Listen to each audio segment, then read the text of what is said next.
Blessed day to everyone. I am Elijah Sendon and welcome again to day 133 of 365 Daily Devotion with Bible Character Edition. And today is April 12, 2026 and yung devotion natin will highlight the love, lust, and lack of self-discipline.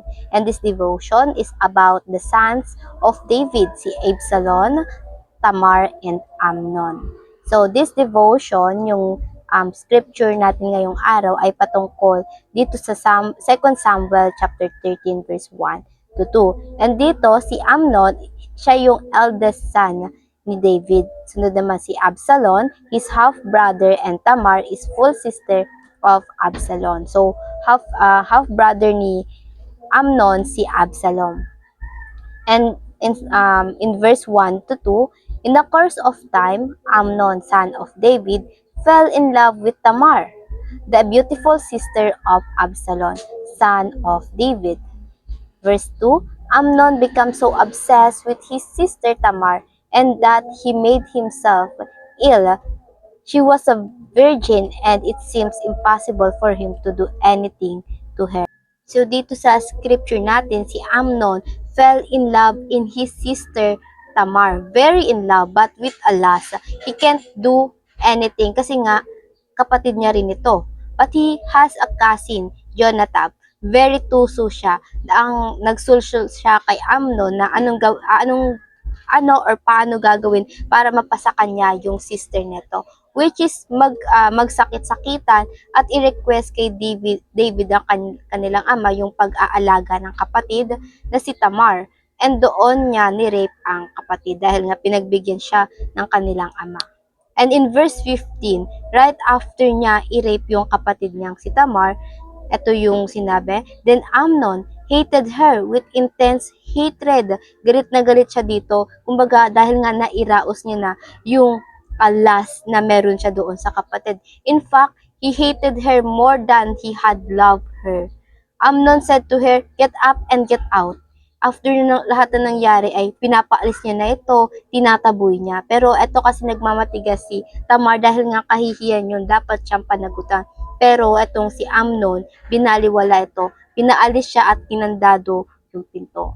And para naman sa ating mga katuruan, mula dito sa talatang ating binasa, ay number 1, sin and lust can disguise themselves as love. Mapagpanggap ito na akala natin pagmamahal ito, but in fact, ito ay kasalanan. It is a lust. Ang totoong love, you won't have to sex with your partner outside marriage. Hindi mo maiisip o paplanuhin or gagawin man lang ang mga ganong bagay outside marriage. That is true love.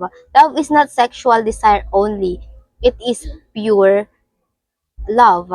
And second, injustice leads to further chaos. So in verse 21, this is the problem of King David. Dito pinakita na si King David, nagalit siya nung nalaman nito, pero wala siyang ginawa. Kumbaga, nag-react lang siya doon sa ginawa ng kanyang anak. The problem here, he do nothing, causing his other son, Absalom, kill Amnon in the sake of Tamar, his sister. Dalawa lang ginawa si David, nagkaroon ng matinding gulo, patayan, animosity. And pangatlo, no punishment is misunderstood as love. Kung hindi mo paparusahan ng nagkasala, hindi ibig sabihin nun mahal mo ang tao.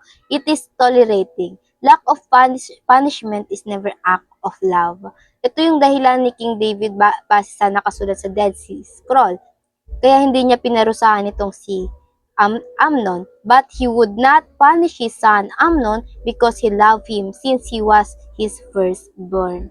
So, no discipline is not love because you do more evil than love. And now, para naman sa ating application, ano ba yung dapat nating i-apply or sa ating mga buhay mula sa katuruan na ito at sa kwento na ito sa buhay ni King David? Number 1, love purely by offering sincere service. Love is pure. You offer sincere service without exchange. Dapat hindi ka nag-ask ng kapalit katulad niyan. Yung sex, though, partner kayo, pero hindi mo dapat ina-ask yan sa partner mo if you truly love her or him.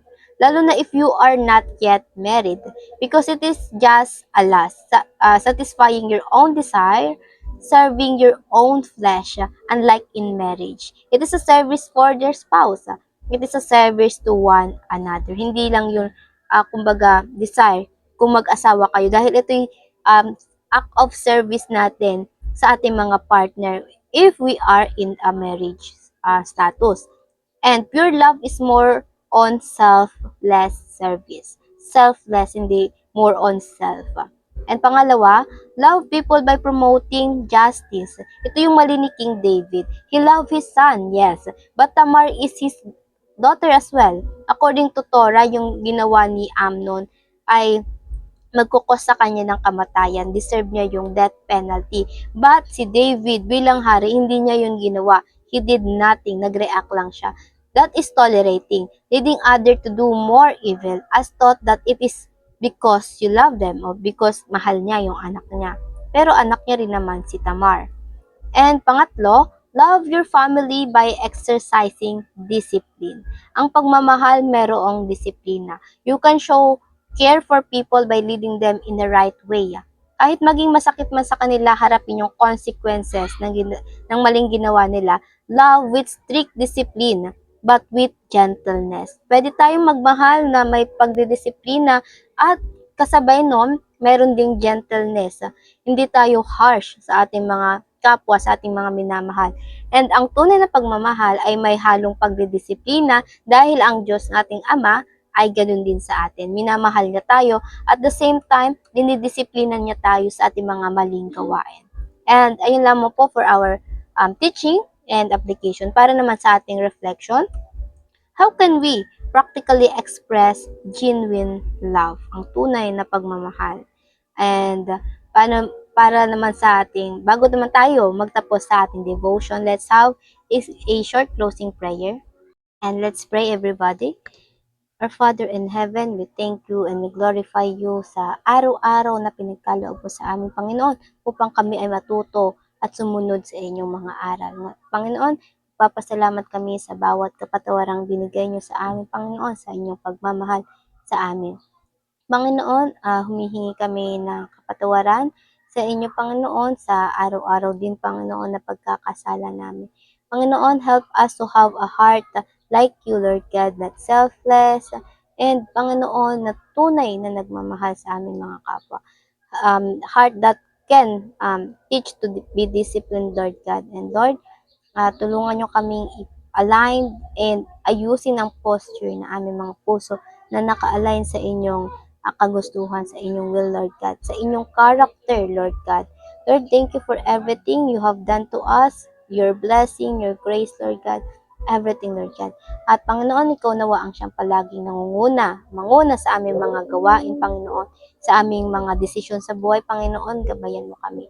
At ayun lamang po, Panginoon, ikaw nawa ang siyang manguna at madakila sa bawat ginagawa namin, Panginoon, at magliwanag ka through our life and path, Lord God. In Jesus' name I pray, Amen and Amen and Amen.